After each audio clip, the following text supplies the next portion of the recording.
How's it going, everyone? This is Brad Williams with Over 40 Fitness Hacks. I have with me in this season a new co-star, Mr. Dave Frost with Well Past 40 LLC. How's it going, Dave? It's going well, Brad. Happy holidays. And, any day that ends in a Y is a great day to natter about health and fitness. At least that's my hypothesis. So thanks. How are you? Absolutely. Doing well, doing well. Good. Yeah. Well, Dave, let's move on to our last episode. We wanted to pick your brain on, all the anti-inflammation, diet stuff that you can do. More specifically, I think for over 40, but more for seniors, and making sure you can get into your 80s, 90s, 100s with just more of the, how important is inflammation, in our later years. Gosh, let's chat about a few statistics, not to bore your listeners, but about 20% of all cancers are diet related and lifestyle related. Now, hey, Dave, does that mean this kind of cancer, or is that for the women or the men or whatever? But because cancer is the number 3 cause of death in America. Number 1 is cardiovascular. Number 2 is COVID, unfortunately. Number 3 is cancer. Let's talk about number 3. And if 20% of a very large number is diet and lifestyle related, shouldn't we be doing something about diet and lifestyle to limit the demand on our taxpayers with, healthcare and so on? So that to me is just a compelling reason in the cause and effect. That effect says what causes it? Well, a poor diet and poor lifestyle cause it. What do we do? So there was a wonderful author, Michael Pollan. He wrote The Omnivore's Dilemma. Mm-hmm. And there's 2 things that came along with commerce in the corn economy and supersizing it and fast food nation and all those things. We became, instead of a agrarian active lifestyle when people had to either hunt for their breakfast or go out and dig up their breakfast from the farm, we just went for the TV dinner, or we run to Chipotle, which could be good, although oftentimes is highly caloric. So life has changed, and we shouldn't. We are 30 pounds heavier than we were 50 years ago because of fast food, because of corn, because of McDonald's. I mean, convenience food sometimes is necessary, but generally it's not very tasty, and generally it's not very good for you. Yeah. So why do we do convenience food? Well, it's convenient, Dave. That's why. But there's a thought that if Jack LaLanne, that wonderful leader of the fitness industry, and by the way, for your women listeners, he was one of the first proponents of strength training for women. Isn't that great? But awesome. Jack LaLanne had some very strong principles. Maybe some of them were just slightly make you scratch your head. But he said, if man made it, don't eat it. If man made it, or woman made it, don't eat it.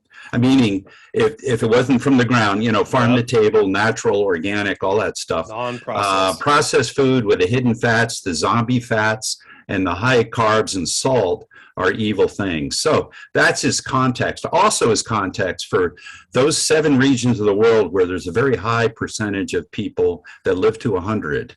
Loma Linda, California, where the Seventh-day Adventists live. Plant-based diet, very social, very happy. They have beliefs and faith and togetherness, and they don't eat a lot of saturated fat. Which, by the way, one of the in the Living to 100 calculator that you took, it's not necessarily the red meat; it's the iron in the red meat and the saturated fat, of course. But we need fat. Our nerves need fat to function. Oh, that's high cholesterol. Wait a minute, our bodies make cholesterol. Yeah. Our nervous system and our reproductive abilities are related to cholesterol as kind of the mother hormone. So, this has all been generated by forces beyond our control, but we're getting smarter. So I hope folks will remember a couple things. Those that live to 100, don't eat to satiation. In Okinawa, another one of the blue zones where people live to 100, they have a word for pushing themselves away from the table before they're full. Yeah. They're very social. They're multi-generational. They have purpose. They eat primarily plant-based diet. And they might have a little wine because wine can be good. It's from grapes, and grapes is from the ground. Polyphenols, antioxidants, flavonoids, all those good things as in moderation. So moderation is part of it, but a diet is a lifestyle. All these successful diets are low carbohydrate, appropriate protein, and appropriate healthy fats. And then not a lot of processed things like extra salt, hidden fat, and so on. So as a lifestyle, it is really, really important to think about plants, because if you eat a lot of processed meats, cold cuts or things like that, you may be causing inflammation in your gut. Those trillions of cells that are your garden, and if you don't tend your garden, and if you don't keep a garden fence around it, you'll have inflammation, which could lead to all kinds of inflammatory things, which are bad. So I'm an omnivore, Brad, and I think a lot of listeners probably are. But as long as the proteins that you get are from pretty reliable sources, ideally grass-fed, grass-finished beef, pork, chicken is good. And it's very protein dense. And one of the reasons we maintain our strength is by having bigger muscles. How do we get bigger muscles? By exercise, drinking lots of water, and eating protein with a complete amino acids. So for energy density, if you can find macros that are not inflammatory because of bad fats or being processed by man, you're probably helping out. But yeah, eat the colors of the rainbow, the superfoods. Isn't it ironic that kale, the biggest use of kale before it became a superfood, was it lined the buffet at Denny's restaurants? Isn't that ironic? That and the parsley. That's it. And now it's a superfood, right? Because it's green and it's got great vitamins and minerals in it because it comes from the ground. Now, just because it comes from the ground doesn't mean you're okay, because the ground isn't what it used to be. We've eroded the topsoil, so the bacteria in the soil isn't as good as it used to be. So, hey, Dave, do you take supplements? And the answer is, if you call vitamins and minerals supplements, yes, I do. Yeah. Yes, I do. Because I don't know, it's not my own soil. I don't know how good the soil is for nutrients. But yeah, for people getting into their elder years, whatever that is, when people are listening to this, but I think 70s, 80s, 90s, if you kind of make it, besides just being getting all the anti-inflammatory benefits from obviously you inflame the body a little bit with exercise and movement, but the benefits that come after are very helpful to the anti-inflammation. As you get older, I see it's just harder. You slow down, it's natural, or aging, there's nothing you can do about it. But are you seeing the elderly, discarding the diet more than the younger generations, or everyone's on the same board? We're all going to processed fast foods every now and then the same, or where's the ratio there? Yeah, my sainted mother-in-law passed just before her 100th birthday. Yet the last years of her life, she was on a walker. She had what's called PMR, polymyalgic rheumatology or whatever. It was an autoimmune thing caused by hunkering down and having a poor walker.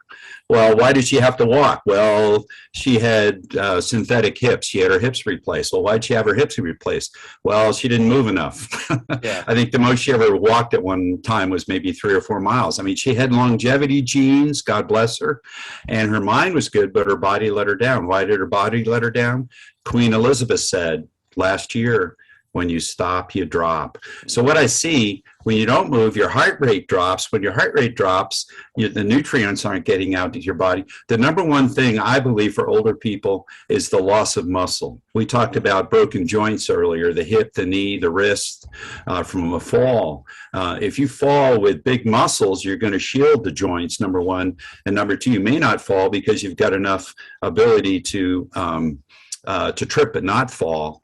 But the number one thing I see in elders is, a little bit of loss of desire, and just kind of, there's a term called senescence, and our bodies accumulate what some people call zombie cells. they're not eliminated, autophagy eliminated. They just hang around, and they become like a car that hasn't had its oil changed. So you're going on 90 years without an oil change. That's bad. So you want to have your oil change. And how do you do it? You exercise.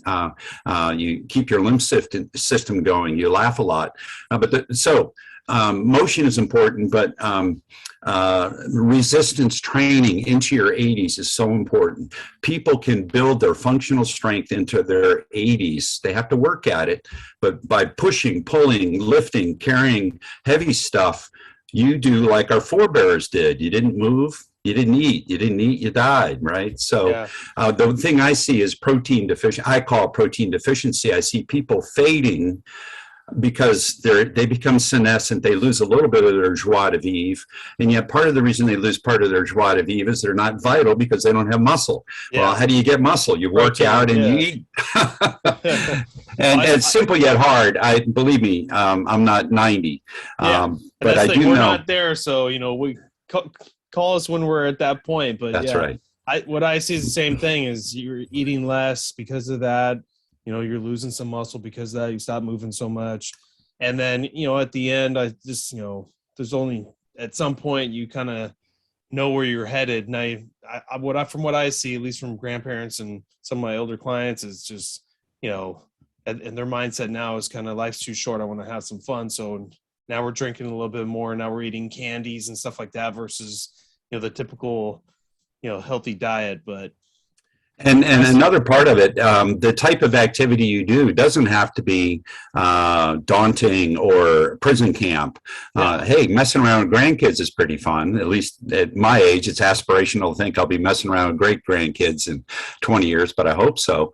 But the social aspect of activities, the walk with a partner, why people live longer if they have pets generally. The social aspect for the happy hormones can help people stay alive. But again, motion helps you stay alive, and pushing appropriately heavy stuff is one of the best medicines you can do to live longer and live better. And that comes from complete amino acids, appropriate micros, minerals and vitamins, and lots of water, restorative sleep, but mainly moving stuff. Moving stuff. I agree. Well, Dave, I just wanted to thank you for being on our show. It's been a pleasure. For all our listeners out there, if they want to get a hold of you or check out your book, do you have any social media profiles, website, or where can they find your book? Well, even in my encore years, I do have a couple of social media channels. Twitter, DEFP Trainer. DEF, my initials, P for personal trainer. Facebook, Wellness and Fitness Coaching, or you can look up David E. Frost. My website is Well Past 40, and the 40 is FORTY, no dashes, hyphens, or whatever. Well Past 40, which kind of resonates with over 40, doesn't it, for your domain? But wellpast40.com, and Kaboomer is listed on there. But it can also, Kaboomer, KABOOMER, can be bought wherever fine books are sold. The bookstore named after the river, Barnes & Noble, Target, Walmart, whatever. It's out there, as you mentioned, in your audiobook version of it. It's in audio, paperback, hardback, and ebook. It is an experiential journal of where I've been primarily since I blew out my back on September 11, 2001, by the way. That was my Phoenix moment when I hopefully turned my life around and maybe can help some other people. So Kaboomer is, and you just, there's not many Kaboomer references with Dr. Google. So if folks just type in Kaboomer, they'll probably find their way to a copy of it if they're interested. Probably find it in the top 3, I'm sure. It's a crowded field, but the audiobook that you're listening to, Brad, that's almost 8 hours. So, hopefully it's not droll, although it's this voice that you listen to. I tried to get a paid actor. Tom Hanks was busy, so I'm the narrator, and yet it has hopefully tips, tricks, and hacks for people to say, what Henry Ford said, whether you think you can or cannot, you're right. I want people to say, yes, I can. You know, the little engine that could. Yes, you can. Even in one of the busiest decades of your life, in your 40s. Yes, you can. Yes, you can. Well, I love it.